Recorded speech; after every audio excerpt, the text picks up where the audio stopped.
Hey everyone, welcome to online class. हमने geo and eco का portion start कर लिया था and we have covered like 3-4 topics till now. And जो next topic है हमारा वो टॉपिक है इंडस्ट्री। ठीक है, तो सबसे पहले जैसा मेरा कोई भी सेशन चलता है, we are going to analyse the PYQ first.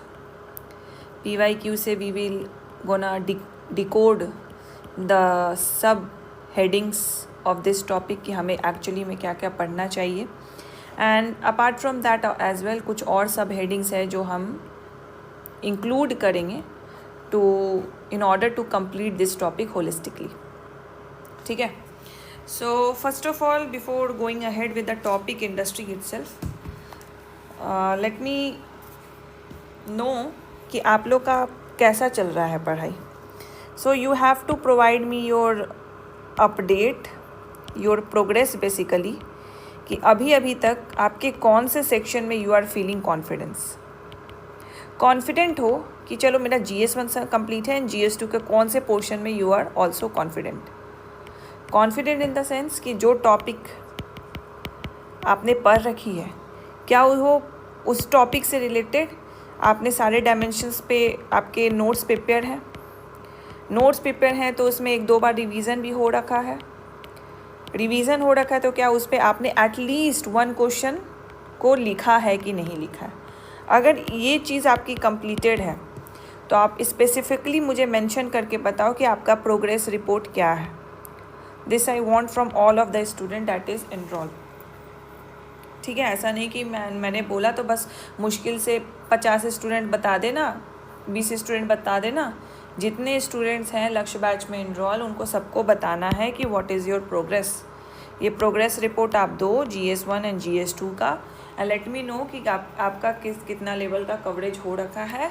And ये लेवल अंडरस्टूड मतलब करने के लिए, एनालाइज करने के लिए I have given you the parameters कि नोट्स रिवीजन कर लिए हो एंड एक क्वेश्चन एटलीस्ट उस पर अटेम्प्ट कर लियो। एक से ज़्यादा कर लियो तब तो बहुत बढ़िया है। ठीक है, ये करोगे, यही है आपका प्रिपरेशन का मंत्रा कि कैसे आपको कोई भी टॉपिक को कंप्लीट करना है। अगर अटेम्प्ट नहीं किए हो क्वेश्चन तो अभी आपकी जो प्रिपरेशन है उस टॉपिक पे वो पार्शियल है, वो पूरी नहीं हुई है। अभी आप जब तक क्वेश्चन नहीं लिखोगे, एक आंसर का फ्रेमिंग नहीं करोगे, तब तक कैसे आप अपने आप को खुद को जज कर पाओगे कि जो आप पढ़ रहे हो उसको एक्चुअली में आप लिख पा रहे हो कि नहीं लिख पा रहे हो।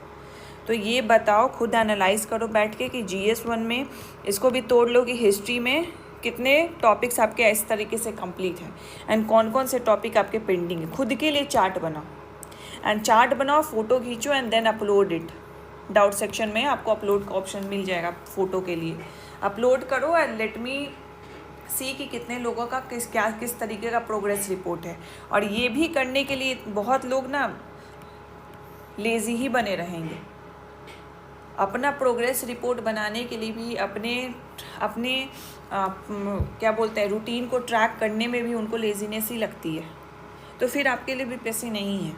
जब तक आप खुद को रिमाइंड नहीं कराते रहोगे कि देखो मैंने इतना टॉपिक किया है, इतना भी मुझे करना है, इतना मैंने आंसर राइटिंग इस पर किया है, इतना मैंने आंसर राइटिंग नहीं किया है, तब तक बहुत दिक्कत हो जाएगा आपके लिए। तो अपने लेजीनेस से निकलो and try to track your own progress कि किस तरीके से बढ़ रहे हो। पेस करने की ज़रूरत है, रिवीजन करने की ज़रूरत है, आंसर राइटिंग करने की ज़रूरत है। ठीक है, so the next topic that we are going to see today is the industry. अब आप first of all let me show you the PYQs जो इससे पूछे गए हैं। एंड ये ऐसा टॉपिक है ना that it has like multiple uses. इसको आप साइंस टेक में भी यूज़ कर सकते हो, even in the essay section उसमें भी यूज़ कर सकते हो, and with in the geo eco portion industry को आप इकोनॉमिक ग्रोथ में डाल दो, इंडस्ट्री को आप एग्रीकल्चर में भी डाल दो, इंडस्ट्री को आप इकोनॉमिक प्लानिंग में डाल दो। ठीक है, तो मल्टीपल यूजेस है इसका। तो we are going to see today the topic industry. चलो, so let me start with the PYQ। तो यहाँ पे जो आप PYQ देख रहे हो, this is the PYQ from let me see. So yeah, this is the PYQ is from 67th BPSC, और this is the PYQ is from 68-1. इसके अलावा भी मैंने अलग से सेग्रीगेटेड करके रखा है, तो we are going to see one by one कि इंडस्ट्री से किस तरीके से क्वेश्चन पूछे जाते हैं, किस तरीके से आपको प्रिपरेशन करनी चाहिए. So the question is, present the picture of industrial development in Bihar and compare with the industrial development of India. Indicate the causes of the industrial backwardness in the state and illustrate the recent remedial steps taken by the government of Bihar to improve the situation. Bihar में औद्योगिक विकास का चित्र प्रस्तुत कीजिए तथा भारत के औद्योगिक विकास से तुलना कीजिए. इस राज्य में औद्योगिक पिछड़ेपन के कारणों की इंगित कीजिए एंड स्थिति को सुधारने के लिए बिहार सरकार द्वारा उठाए गए हालिया सुधारात्मक कदमों का वर्णन कीजिए. तो सबसे पहले it is talking about the industrial development of Bihar. Industrial development Bihar में जानने के लिए we need get to know कि किस टाइप की इंडस्ट्रीज़ बिहार में अभी है. साथ ही साथ it is talking about the industrial development of India. India में कौन कौन सी इंडस्ट्रियल डेवलपमेंट है एंड इसका ये हमें पता होगा तभी हम कंपैरिजन कर पाएंगे. ठीक है, आपसे अगर पूछेगा कि एप्पल वर्सेस मैंगो बताओ, तो ये पता होगा तभी आप कर पाओगे, क्योंकि दोनों क्या है, दोनों तो फ्रूट ही हैं. बट आपने इसको टेस्ट किया होगा, इसका टेक्सचर पता होगा, इसका कलर पता होगा, इसका टेस्ट पता होगा, ठीक है, इसका शेप पता होगा, तभी आप डिफरेंसेस बता पाओगे. उसी तरह in order to compare anything उसके बारे में जानकारी होनी चाहिए. तो obviously we have to cover the industrial development in Bihar and the industrial development in India. अब ये दोनों को कंपैरिजन करोगे तो ऑब्वियसली आप इंडिया के लेवल पे सोचो, तो इंडिया के लेवल पे क्या है, गुजरात है, महाराष्ट्र है, दिल्ली है, हैदराबाद है, ठीक है, कर्नाटका है. तो ये सारे कुछ स्टेट्स हैं जहाँ पे इंडस्ट्रियल बहुत ज़्यादा प्रमोशन में है and these are like the major contributors of the GDP of the India. ये सारे स्टेट जो इनके यहाँ से इंडस्ट्री की प्रोडक्शन होती है वो GDP में कंट्रीब्यूट बहुत ज़्यादा करती है. तो ऑब्वियसली जब हम इंडिया और बिहार की कंपैरिजन करेंगे एंड वी नो कि बिहार में एग्रीकल्चर कितना ज़्यादा फॉलो होता है और ज़्यादा से ज़्यादा जो पॉपुलेशन है around 54% of the population of the Bihar वो एग्रीकल्चर में ही है. तो ऑब्वियसली दोनों के कंपैरिजन जब करोगे तो बिहार ऑब्वियसली बैकवर्ड है इंडस्ट्रियल डेवलपमेंट में. उसी को नेक्स्ट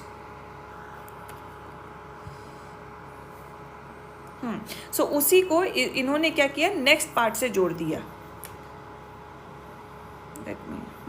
उसी को इन्होंने क्या किया, नेक्स्ट पार्ट से जोड़ दिया, which is about the causes of the industrial backwardness in Bihar. अब हमें बताना है कि क्या डिफ़िकल्टी है जो बिहार फेस कर रही है in order to have this backwardness related to the industry in the Bihar. And obviously backwardness है तो सरकार बैठी तो नहीं है, कुछ तो कुछ अपने तरफ से इनिशिएटिव्स ले रही है, स्कीम्स ला रही है in order to promote the industrialisation in Bihar. तो उसको कोट करना है. ठीक है, तो यहीं से हमें 4 टॉपिक्स मिल गए कि हमें बिहार का पढ़ना है, हमें इंडिया का पढ़ना है, हमें बैकवर्डनेस का रीज़न पढ़ना है, फिर हमें उसका सॉल्यूशंस बताना है, साथ साथ सरकार के सॉल्यूशंस ले रही है उसके बारे में चर्चा करना है. ठीक है, अब नेक्स्ट देखो PYQ, ये 68 BPSC में पूछा था. Discuss the level of urbanisation in Bihar. Explain at least 2 reason for the low level of urbanisation in the state. Okay, I have included the urbanisation का ये आ गया. अच्छा ठीक है, हटाओ इसको. तो ये 67 BPSC में था and this is from the urbanisation जो हम डिस्कस कर चुके हैं लास्ट लेक्चर्स में. चलो अब दूसरे देख लेते हैं, मैंने और भी जॉट डाउन करके रखे हुए हैं.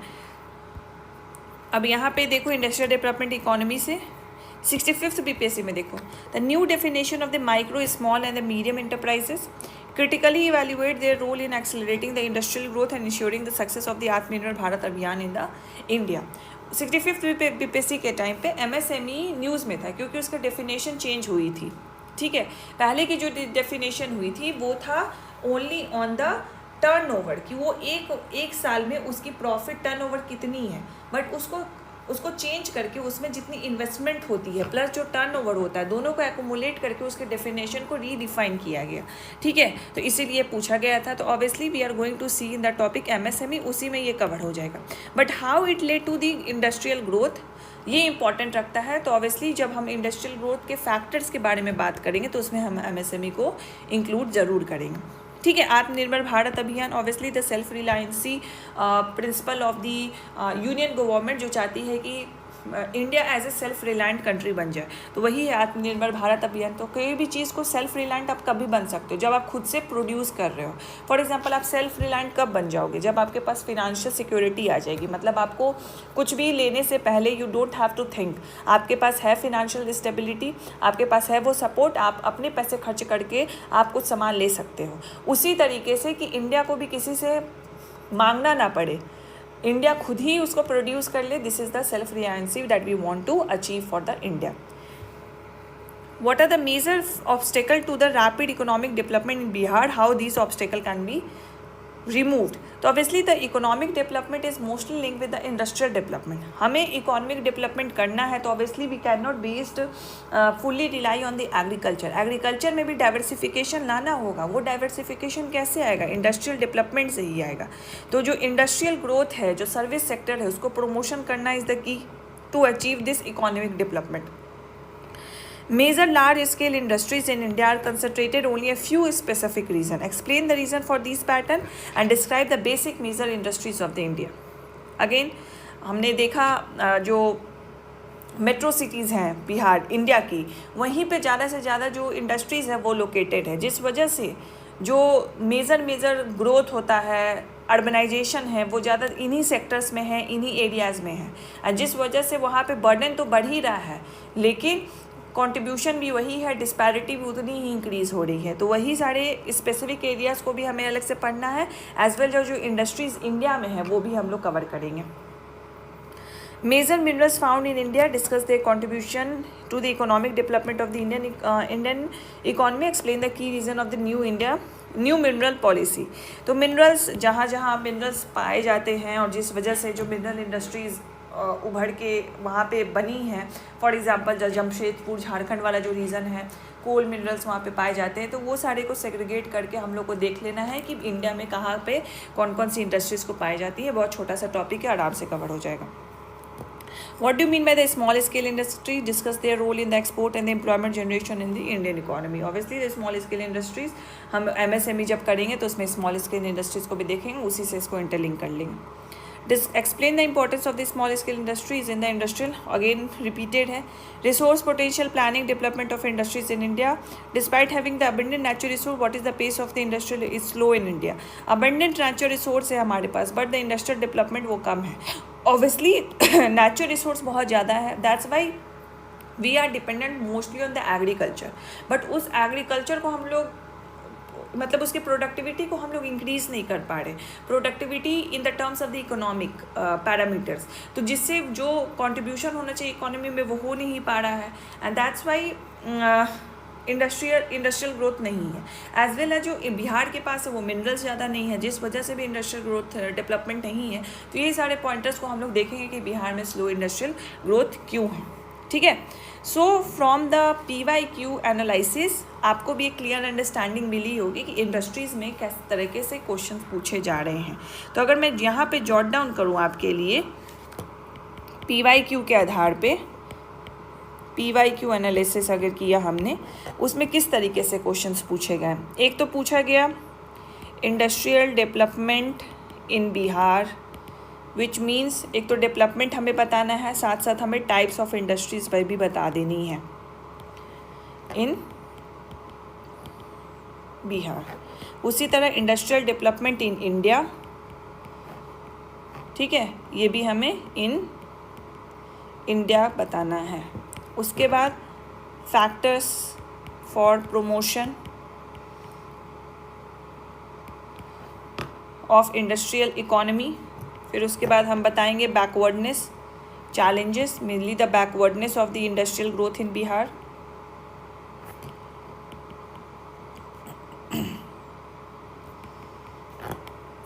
बिहार, ठीक है। फिर उसके बाद हम लोग देखेंगे स्कीम्स और the steps taken by the government and what would be the ways ahead for promoting the industrialization in Bihar.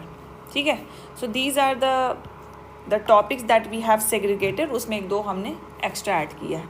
तो this will give you a very holistic overview of the topic industry. बाकी तो आपको notes हम लोग provide कर ही रहे हैं. तो let me also go through the notes as well, कि एक थोड़ा सा ब्लूप्रिंट आपको मिल जाए कि शुरुआत में कि नोट्स आपको किस तरीके से हमने दिया है, कि how you have to utilise the notes as well.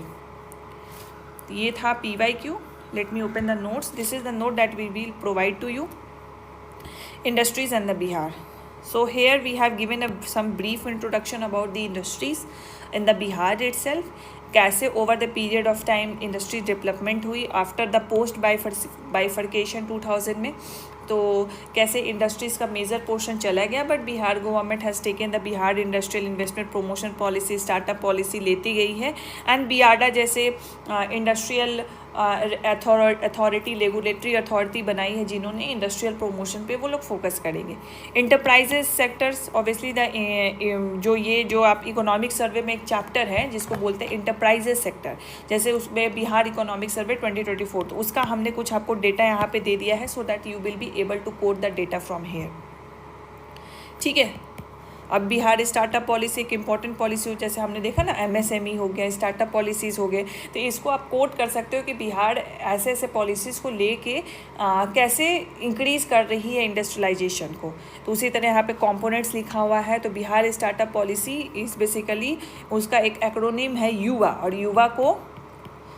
युवा का मीनिंग है कि हमें Y से यस टू स्टार्टअप, U से अनलीजिंग इनेबलर, V से वाइब्रेंट इकोनॉमी, A से एक्सेस टू फिनांस. फिर ऑब्वियसली हमें पढ़ना था industrial development in Bihar, the types of industry found in Bihar. तो एग्रो बेस्ड इंडस्ट्रीज़ है, कंस्ट्रक्शन इंफ्रास्ट्रक्चर है, हैंडीक्राफ्ट्स है, माइनिंग है, मिनरल बेस्ड इंडस्ट्रीज़ है. अब पोटेंशियल हमने तो देखा कि ये सारी इंडस्ट्रीज़ है. अब इसमें पोटेंशियल हमारे पास कहाँ कहाँ है. एग्रो प्रोसेसिंग इंडस्ट्री, एग्रीकल्चर के जो प्रोडक्शन है उसको इंडस्ट्रीज़ में ले जाना, तो उसको बोलेंगे एग्रो प्रोसेसिंग इंडस्ट्री. टेक्सटाइल और हैंडीक्राफ्ट्स ऑब्वियसली है. Renewable energy and power, manufacturing and MSME, IT and the services. ठीक है. अब वो आते हैं कि बिहार में कहाँ कहाँ इंडस्ट्रियल जोन है. तो ऑब्वियसली पटना जो है सर्विस सेक्टर IT हब की तरह डेवलप हो रहा है. हाजीपुर मुजफ्फर जोन जो है वो भी एग्रो बेस्ड जो एग्रो प्रोसेसिंग इंडस्ट्रीज़ है उसमें वो कन्वर्ट हो रहा है. बेगूसराय का जोन जो है ये मिनरल बेस्ड इंडस्ट्रीज़ में है, फर्टिलाइज़र्स, रिफाइनरी, पेट्रोलियम, इसमें ये आगे बढ़ रहा है. भागलपुर वाले में टेक्सटाइल इंडस्ट्रीज़ में आगे बढ़ रहा है. गया नालंदा में मिनरल से भी रिलेटेड, इवन टूरिज़्म से रिलेटेड. नालंदा आप जानते ही हो, the Rajgir part, as well as जो गया जानते हो, जो बोध गया वाला पार्ट. ठीक है. रोहतास एंड देहरी ऑन सोड, वहाँ पे भी आप रोहतास और कैमूर वाला जो रीजन है वहाँ लाइम स्टोन्स बहुत मिलते हैं, तो सीमेंट इंडस्ट्री वहाँ बहुत बूस्ट कर सकती है. As well as rice mills हैं वहाँ पे. ठीक है. मुंगेर जमलपुर वाला रीजन जो है मैन्युफैक्चरिंग रिलेटेड इंडस्ट्रीज़ वहाँ पे ज़्यादा प्रोमोटी है. फॉर एग्जांपल रेल वर्कशॉप है, मेटल वर्क्स है. औरंगाबाद वाला जो जोन है again that region is famous for the minerals, that region is famous for the limestone. तो ऑब्वियसली सीमेंट है, स्मॉल स्केल यूनिट पावर्स है. ठीक है. तो these are some of the hot spots of the industrial zones of the India. अगर सरकार इस पर फोकस करेगी तो obviously it will gate boom. अब हम ऑब्वियसली देखेंगे the challenges that is hindering the industrial growth in India and क्या क्या स्ट्रैटेजीज़ को सरकार यूज़ कर सकती है in order to promote the industrialisation. Obviously सरकार ने बहुत सारी इनिशिएटिव्स ली हैं, तो वो सारे आप यहाँ पे देख सकते हो. We have included all the steps that has been taken by the Bihar government in order to promote the industrial growth. अब एक नया इंडस्ट्रियल कॉरिडोर सरकार ने रिलीज़ किया which was launched in latest August 2025 में ही बिहार ने, which is very very important, जो आपको याद रखना है. That is Bhagalpur industrial corridor launch करेगी, गोपालगंज इंडस्ट्रियल जोन भी लॉन्च करेगी. ठीक है. तो ये दोनों जोन को आपको लिखना है और इसको बहुत अच्छे से पिक्टोरियल प्रेजेंटेशन में बना के बताना है. ठीक है, मैप के थ्रू. फिर SEZ special economic zone Buxar में और वेस्ट चंपारण में, तो in order to attract the investment and etcetera. तो ये ऐसी जोन्स बनाई जाती हैं जहाँ पे इकोनॉमिक एक्टिविटीज़ को हमें बूस्ट करना है। तो जो भी प्रोसेस होती है, रजिस्ट्रेशन की प्रोसेस होती है, जो लाइसेंसिंग की प्रोसेस होती है, जो सर्टिफिकेशन की प्रोसेस होती है, वो इस जोन में बहुत सिंपल रखी जाती है ताकि प्राइवेट कंपनीज़ को दिक्कत ना हो और बहुत जल्दी से जल्दी वो इन्वेस्टमेंट कर सके। ठीक है, अब MSME इंडस्ट्रीज़ इन बिहार। तो MSME बहुत ज़्यादा प्रोमोट करती है, बहुत ज़्यादा स्कोप है इंडस्ट्री में, बिकॉज हमारे पास पॉपुलेशन बहुत ज़्यादा है। We have the unskilled labours, we have semi skilled labours, बहुत मात्रा में है। दैट्स वाई MSME एक ऐसी इंडस्ट्रीज़ के रूप में आ सकती है जहाँ पे हम लोग मास रिक्रूटमेंट कर सकते हैं, मास एम्प्लॉयमेंट दे सकते हैं। ठीक है, की सेक्टर्स फॉर द MSME, यहाँ पे आप सेक्टर्स देख सकते हो एंड उससे रिलेटेड क्या चैलेंजेस हैं। रीसेंट डेवलपमेंट ऑब्वियसली क्या है, बिहार स्टार्टअप पॉलिसी 2022 में जो हमने देखा, युवा जो एक्रोनिम्स है उसका, and finally we have concluded the कि what is the scope and why the MSME is important. अब कुछ स्कीम्स तो ऑब्वियसली यूनियन गवर्नमेंट ने भी MSME के लिए, तो PM मुद्रा स्कीम आपने बहुत सुना होगा, PM एम्प्लॉयमेंट जनरेशन प्रोग्राम ये भी आपने सुना होगा। ठीक है, and from time to time promotion करने के लिए बिहार गवर्नमेंट कुछ ना कुछ स्कीम पॉलिसी लेके आ रही है in order to boost the industrial development in the Bihar. So this is the mind map that we are providing to you. So if you are able to remember even 60 to 70% of this notes, आप बहुत अच्छा answer लिख दोगे। बस थोड़ा सा structuring का matter करता है, which we are going to see in the lecture, and थोड़ी सी अंडरस्टैंडिंग मैटर करती है। ठीक है, डेटा भी आपको एक जगह दिया हुआ है। We have also quoted the types of the industry that is found in the Bihar. We have also quoted the MSME part. ठीक है, इंडियन गवर्नमेंट ने क्या इंडस्ट्री को प्रमोशन के लिए दिया है, स्कीम्स लिया है, इनिशिएटिव्स लिया है, बिहार गवर्नमेंट ने क्या इनिशिएटिव्स लिया। ठीक है, समझ गए? चलो अब हम लोग स्टार्ट करते हैं।